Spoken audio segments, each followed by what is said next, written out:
I think we all know what time it is now. There is a conflict here on Earth with I, Tanya, but there's a bigger conflict in the stars. Star Wars: The Last Jedi.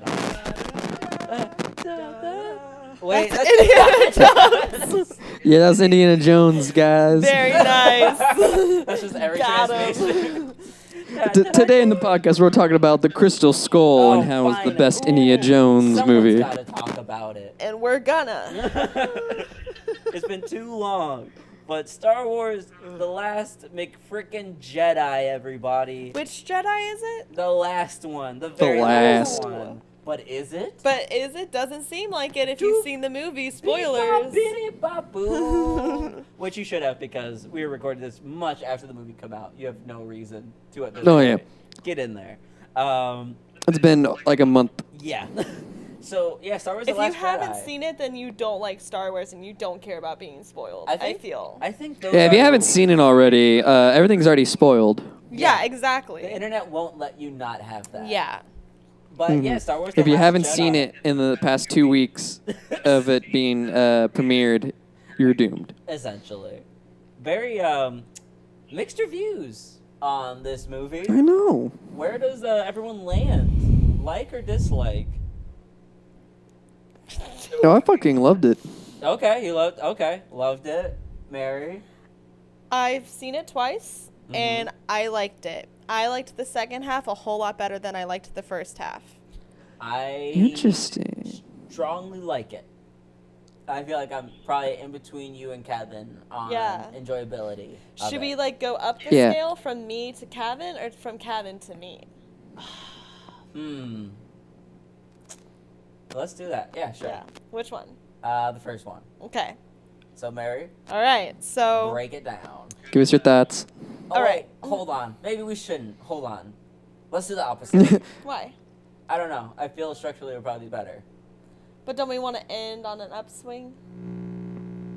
Sure. What's structurally better about it? I don't know. Kevin? Well, should I go first or should Kevin go first? I say we rock. Yeah, paper, you scissors, should go first. Yeah. I'm gonna go But first. you can't see the rock, paper, Yeah. scissors. And we just never know. Okay, cool. Okay, so I liked it. I liked it more the second time. I felt I was more forgiving. Total transparency, I also didn't like Rogue One. I didn't like any of Rogue One. Me neither. So I felt like the first half of The Last Jedi was kind of Rogue One-y because it was very much about the rebels, which I love.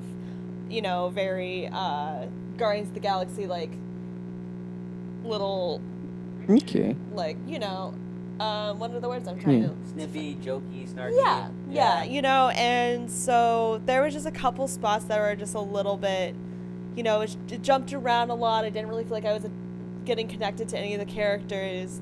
And, I know that you already know these characters from the first one, but it jumped around a lot. And I didn't feel like it was doing anything incredibly special. It felt very fanficky to me. And that was that kind of frustrated me. And so that's mostly what I didn't like about the first half. And we can get to the scene. Y'all know what scene I mean in a minute. I think The milk scene? the what? The milk scene? Oh, The milk scene's I very forgot important. about that. That is also pretty gross. He's got I'm so ta- much joy on his face. I'm talking about the Princess Leia scene Yes. of her floating through space, through fucking space. Alright. She's floating through space. Listen, It was the dumbest thing I've ever seen. I'm a Leia apologist in this scenario because I thought it was pretty cool and I got really emotionally invested in it. And I think I'm the only person on the face of the planet that liked that scene. I liked it. No, I really like that scene also. See, it was, I don't know. I understand people's gripes with it because it was pretty ridiculous. But also it's a problem that the Star Wars universe relies a lot on people knowing the lore of a lot of the characters. Because if you go basically straight off of the movies, Right. there would be no reason for Leia to have force powers. But because we are nerds and Star Wars, we know that Leia has force powers, but they expand all that in the extended universe stuff. Yeah. Mm-hmm. But I thought that scene was really fun and I liked it. The only problem I have with it is that you know, Carrie Fisher's dead, and they What? killed her like 4 times in this Yeah. movie and kept bringing her back. And I'm just so concerned for the fact of like, what are they gonna do when she's not fucking alive to shoot anything? Like the last shot, I has her have some standing in it. I have some theories about it, like about like they can easily have her still in the film, but like not without doing any CGI or anything, just so they like don't blatantly. Because I was happy they didn't kill her off because I feel like it would just be like, oh, an actor's dead. This is the only solution to do it, instead of like doing some good storytelling without any cop outs. So that I feel like they could easily just like have her like in a comms or like just like have her like sending letters in, or just like her presence is still there without it being like overtly absent. Yeah. That would be classy, I think. It would be. I just, my problem with it is like, if she is passed, why do we keep bringing her back if we're gonna clearly write her out of the story for a little bit? Yeah. Like, I feel like because it feels like the goals of these movies is that like to kind of ease out the past and like make way for a new like series of Star Wars things. So if that is the case, like, ease out the past and stop bringing it back so that you can ease it out again, kind of thing. Right. It's going to be this perpetual. Yeah, because I guess spoilers for Force Awakens as well, because we'll be talking about things that affect Force Awakens, I guess. Again, if you care about Star Wars and are listening to Okay, that was been 2 years. I feel like that one's already. It's like it's too late. Yeah, okay, yeah. But, like, it feels like to me that in this trilogy, they're kind of doing things like they kill Han in the first one, they killed Luke and Leia in this one. Yeah. Or not, they just killed Luke, and they're going to Yeah. kill Leia in the next one. Right. And it's just like, why didn't you just switch that around? Like, Luke could have been a I also have some theories about Luke also. Yeah. Just share, please. Well, I don't think Luke's gonna be gone in the next one. Like his body vanished. What if like he reappears as something else? Like the Force, who knows what could happen? But what I strongly could see can happen, and I feel like would be really good for character development and character scenes, is that he basically, in lack of better words, he's haunting Kylo. Yeah. Like Kylo would be like angry, or like he's going to quarters, and there's be good like one-on-one scenes with Luke and Kylo, kind of like one like where like he's like just blatantly just like calling him out on his shit. Like I feel like that will be amazing scenes to watch. Just kind of like Kylo just like his emotions get even more flustered up as his old master is just like was messing with him. I feel like that would be amazing. Yeah, that would be pretty cool.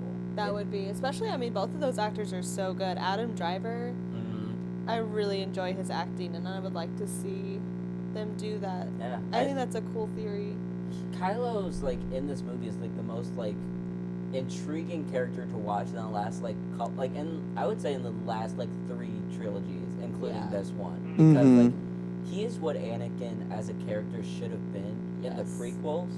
And Yes, now yes. he's right in Yes, because he's got like agreed. such conflict, like when he's about to bomb like his mom, Yeah. like on the ship, and he just like can't do it. He has that like slight hesitation. Like he's not just evil to be evil. He's evil because he's like hurt. Yeah. You know. Yeah. That's such a good way to put it. He is who Anakin should have been, and I think that they did. I mean, even in The Force Awakens, which for some, I know a lot of people don't feel this way, but it's my favorite Star Wars film so far. I think it's also because of the timing, because I loved Star Wars so much as a kid, and then it was like the most nostalgia I'd ever felt in the theater for like everything that I loved, and it awakened something in me, and it was a love for Star Wars again. So, yeah. Jesus Christ. But yeah, Adam Driver is great. Yeah, Adam Driver, Daisy Ridley. I really John want. Boyega. As much as I love John Boyega, he really needs to have more to do in these movies. Because he is the only person I'm just like, what's up with you, man? What are you doing? Are you a coward? Are you brave? Are you Like, I feel like his is the only character that, like, we don't get enough time with to really understand, like, Yeah. what's going on there, and I Yeah. want that not to be the case. Also, wait, I'm sorry, we can get into that later. Mary, did you finish what you had to say Oh. about the movie? Okay, so I didn't like the first half. The turning point for me was the Red Room fight scene after Snoke dies.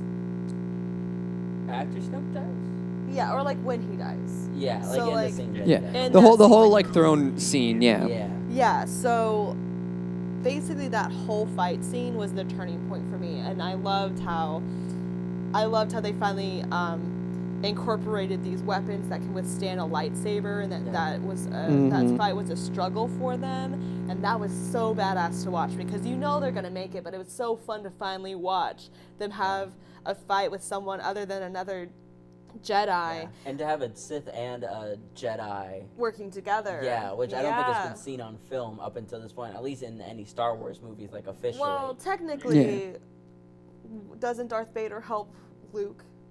I mean, it's not like they don't have lightsabers. They're not in that fighting scene. side by side. Yeah, Like, that's he like true. picks them up and like throws them, but Yeah, like, they're that's not like true. having a battle with each other. Mhm. Very true. Yeah, I loved that.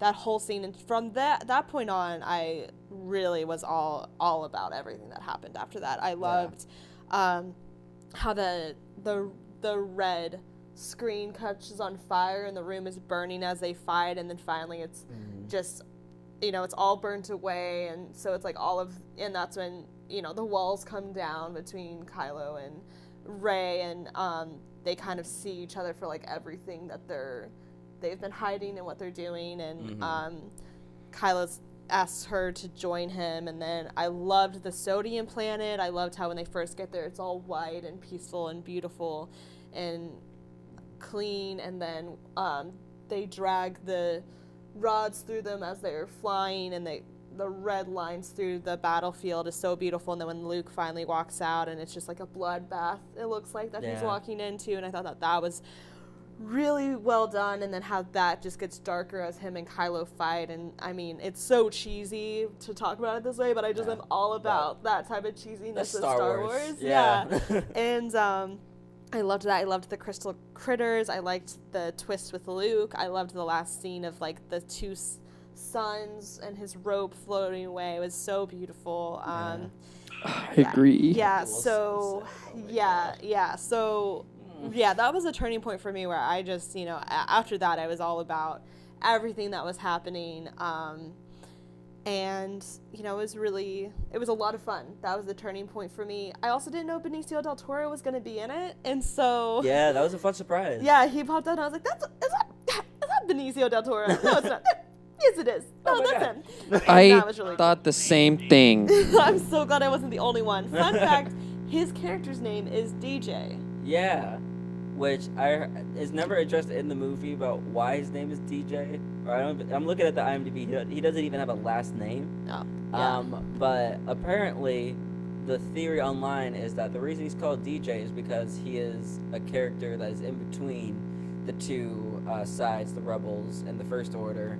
And he has a speech in, I think, the jail cell, or when they just get out. And he's like, best way to win a war is don't join.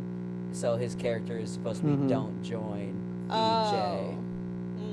But That's Oh. a stretch, but it's I like it. it's enough for me. Yeah, I liked his. I also liked the aspect of. So how, DJ, are you gonna talk like that? Are you gonna talk like? Are you gonna go?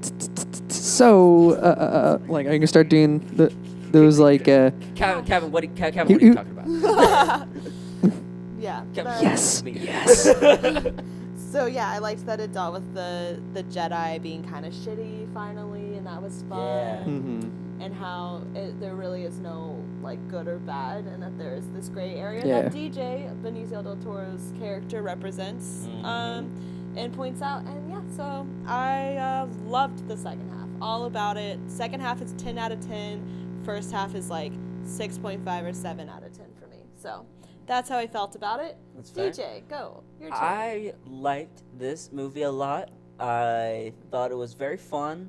I thought it was everything that a Star Wars movie should be at its highest points.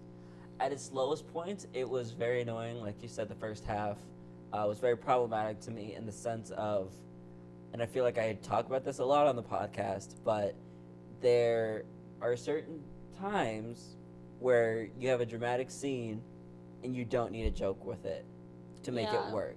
It's starting to feel a lot like a cop out when I see it, where it's like this scene that people have literally been waiting, 2 or 3 years since Force Awakens came out? 2 years? 2, because it's Force Awakens, and the next year is Rogue One, and then it's this year. Right. Okay. So it's been 2 years since people have seen Rey and Luke last, and they've been waiting to see what this interaction is, and to make it a joke feels so, in a way, disrespectful to the fan base and to the people that were legitimately like waiting with bated breath to see what his response was going to be.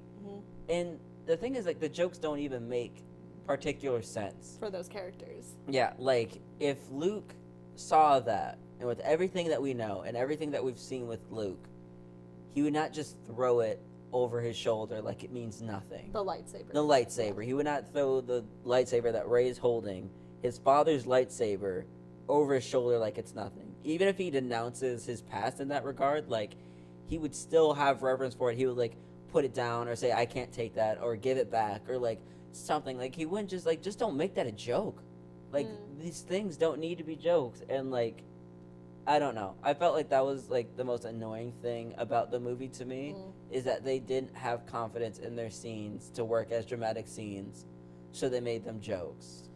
Yeah. And I feel that's just a problem in general. That's something we've been talking about a lot. And if you go and listen to our other podcast that we just did, I, Tanya, I think I, Tanya is a really great example of how to use humor in a really serious story in a really well done way. And I think it's important to do it in a way that makes sense for those characters. Like, there was never a moment where I questioned a character and what they were saying if it was, like, something that they would say. And there were parts with Luke where I was like, nah, I don't know. Like, what did he say Luke? that? Is this Lukey? Yeah, is that what you call Luke Skywalker? No, Is this like, Lukey? is this Luke, like... Oh, is this... Oh, I got you. Yeah. Yeah, I completely agree. It's like, it feels like it was a fan... Like you said, fanficky. Like, it feels like when it came to Luke's character, it felt like a fan wrote it, and they just didn't have that strong of a grasp on the character on a deeper level than him, like, on surface, I guess. But yeah, I guess that was my only, like, real big gripe about the movie, is, like, the writing in some regards and that. But other than that, I feel like this movie did a lot of really fun things, like the stuff with Rey and Kylo, like how they're, like, connected, and, like, that whole bit I thought was really fun. I thought visually it was, like, super intriguing. I thought that the movie itself, like, all the stuff with the Rebels, I thought was great, because, like, watching it on first run, I'm like, oh, Poe's definitely in the right here. And then, like, on the second run, you're like, wait, Poe's the reason that they're in this mess right now. Yeah. Like, he's the actual, like, bad guy of this movie. Like, he is not great. And I really enjoy a movie that you can do that with, where it's like, oh, watching it a second time, you get a completely different perspective than you would have, like, a first run through. And I thought that was really cool. The best lightsaber action that's ever been made in a Star Wars movie, I feel, is in this movie. Yeah. It is the perfect mix of, like, the subtlety of the first trilogy, and then also, like, the batshit insanity of the last one of the prequels, where it's like they're just, like, spinning them for no reason. Yeah. And I felt like this was, like, a good in-between, where it's like it feels like a real fight, like a real sword fight, and they're, like, getting in there and they're fighting and they're, like, giving it their all, and, like, you feel the effort that it takes to wield it. Yeah. I thought that was really cool. I thought, other than a few writing problems, that this movie was great. I'm still on my hashtag fuck the porgs. They're garbage. I don't like them. They're annoying, and I understand why they're there, but I don't like it. But yeah, those are my overall thoughts on the movie itself. Kavino? I really like this film, and I liked all the directions it went. I'm going to be bold and say it's my third favorite of the Star Wars films. Ooh, what's your first favorite? Oh, Empire Strikes Back. Yeah, and then that's fair. second will be A New Hope. Yeah. New Hope and Empire switch so frequently for me. I feel like New Hope's usually like my favorite, but like Empire's just so good. The reason why I like Empire is another strong thing that I feel about The Last Jedi is how completely different it is in all the other films. Like visually, story wise, and just challenges you. And kind of like, I feel like back in that day in the 70s, it took all the theories those fans had about Star Wars and just like, no, yeah, here's what it is, and kind of like, and blew everybody. I felt like they didn't know much about Star Wars, so that when all their theories were debunked, it was like, oh, I did not see that coming. It was very, like, you know what? That's probably why people like Empire's back, and that's why I really like The Last Jedi, was that every theory that people had about the majority of people had about The Force Awakens, and like, oh, this is what's going to be, and they just like threw it all down, and that's what I really liked about it, like about like Rey's parents. That's one thing I really like about story wise, is because I kind of like had this like ongoing thing that like the hero doesn't have, like, could be anybody. Yeah, I like that. That's too. what I really like, and that's why I was really happy. I was like, oh, her parents were nobodies. I was like, and that kind of ties again I loved that. where, oh yeah, I loved it too, because at the end, like, showing the kid basically force pulling a broom, just kind of like, this is a hero in all of us type of thing, and that's like, that part was so good. Yeah, I really did love that because there was not a theory or a twist that could have satisfied everyone, and that one really is so beautiful because it like understands, like what you're saying, Kevin, like that it understands what the Jedi are, and that it can be any of us, and what the Force is, and I was still loved like that. a little disappointed by it, but I definitely see like the purpose of it. Yeah. Also, fun fact, fun Easter egg fact. I hope everyone's ready. Strap in. I'm buckling my seatbelt. Everybody, buckle in. Choo choo. The boy that force pulls the broom at the end. He's on the was it Las Vegas planet essentially. Is the little boy from Looper, which Ryan Johnson also directed. I did not know that. Yeah. That's Very it. really? Oh. Also, the girl from Chewing Gum cameoed in this. Chewing gum? Yeah, the Netflix show, Chewing Gum. Chewing gum? What is that? It's a Netflix original show. Oh, okay. All About a right. girl that chews gum. Oh, Just okay. kidding, that's not what it's about. But anyways, okay, Kevin, continue. Yeah, sorry. Another thing I really liked about this film is like how weird it got with everything, and that's what I really like. Is just kind of like, so because like what I always tell people about why I really like this film was that if you look at Star Wars, it's a movie about space wizards. That's basically what Star Wars is, and it kind of like some people I feel like go too closely to the space part and like the science fiction part. I was like, no. This is fantasy. Star Wars is a fantasy It's not Star series. Trek, yeah. It's like we learned that when you go too close to the science fiction part, you get midi-chlorians. Oh boy. Yeah. And then you get too much explanation. It's like, no. The Star Wars is all about the abyss, about the mystery, Yeah. about wisdom, about like it's King Arthur, it's the Odyssey. It's like this adventures of the unknown, and that's what I really like. That they kind of like especially like the whole scene with Luke and Yoda. Just like the text don't matter.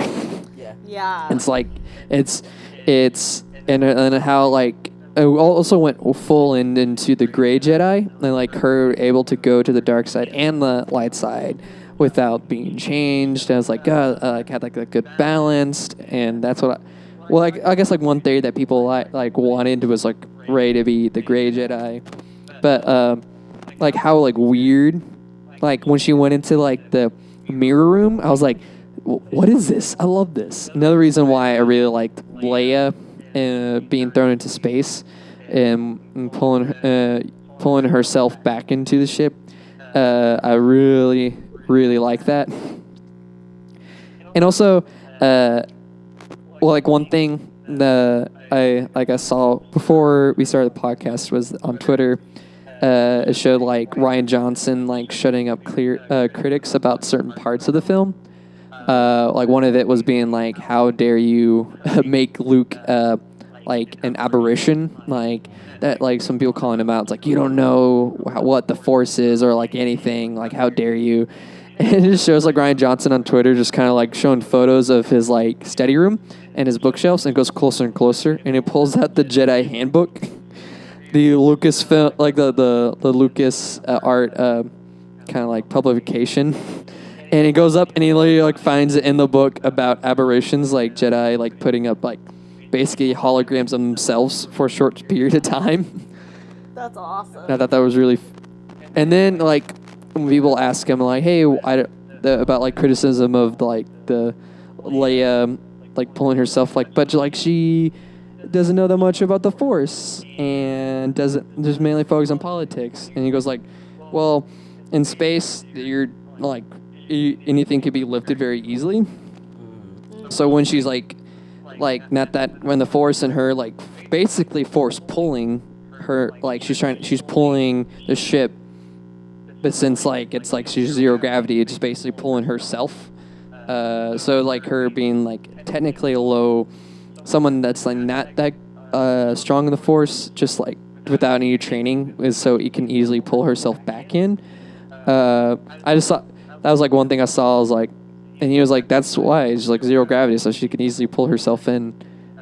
Also, was just, I thought it was really cool. It made me happy. Yeah. But yeah, I liked how weird it got. Only like I guess complaint I could have, like I can it's not a complaint, it's more like an understanding. Like I can understand the casino planet, about people's thoughts about it, how it was like some people said it was like too closely to our world and not like the Star Wars world, and I can kind of see that. Yeah. But I just like weird planets, and I was okay with it. And I was like, yes. Yeah. And also like the many parts of like animal activism in it. And I was like, I'm okay with this. Yeah. Like them letting go all like the tortured animals. I was like, yeah, I'm okay with this. They were so cool. Like watching them run and their design and they were so well done. Sorry to interrupt, but oh my god. Oh no, like I agree. Like everything about it, I was just like, I'm okay with this. I like this. It was a fun little chase scene.